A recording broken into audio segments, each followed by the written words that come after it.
স্বামীর ঘরে নির্যাতনের শিকার হয়ে দুদিন যাবৎ রহস্যজনকভাবে কোলের শিশু নিয়ে নিখোঁজ এক গৃহবধূ।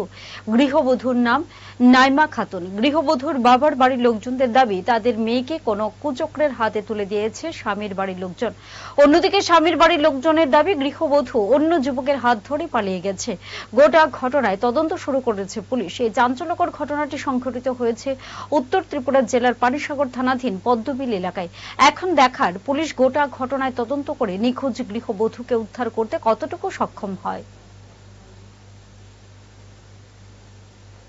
আবার আমরা আমার মেয়ে এখানে আনা হয়েছে, আমি 2 মাস রাখছি। রাখার কিছুদিন পরে তারা সালিসি সভার মাধ্যমে এখানে আবার নিয়েছে। তখন এখানে বিচারিয়া ছিল মোহাম্মদ আলী খানি সাগর আর আব্দুল হান্নান খানি সাগর, আলী হোসেন তারার আল্লাহ তারার বাড়ির দ্বারা আর আব্দুল বাড়ি, এই 4-5 মানুষের 6-7 বার এটা সালিসি সভার মাধ্যমে তৈরি কেন নেওয়া হয়েছে। দেখা যায় আবার আরম্ভ হয়ে গেছে কি আমার মাইয়ার নানান ধরনের সমস্যা। মাইয়া সবসময় কামজা করবে, বাবা দেখো আমি এখানে টাকার মতো কোনো অবস্থা নাই। তারার যে টাকাগুলা বিদেশ থেকে যে টাকাগুলা দেন, এই টাকাগুলা ফাইন্যান্সে দেওয়া লাগে, তারা বন্ধনের লোন আছে। তারা বলছেন যে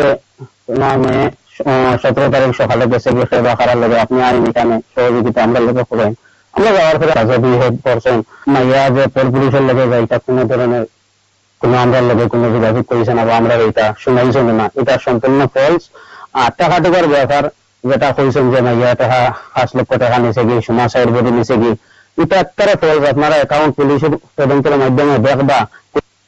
বাগবাড়ি লেম্বুছড়া স্থিত Rajarshi college of education and skill Tripura সরকারের অনুমোদিত এবং ত্রিপুরা বিশ্ববিদ্যালয় দ্বারা এফিলিয়েটেড একটি ইংলিশ মিডিয়াম কলেজ। আমাদের ঠিকানা বাগবাড়ি লেম্বুছড়া, আগরতলা, ত্রিপুরা। Phone number 9873673875।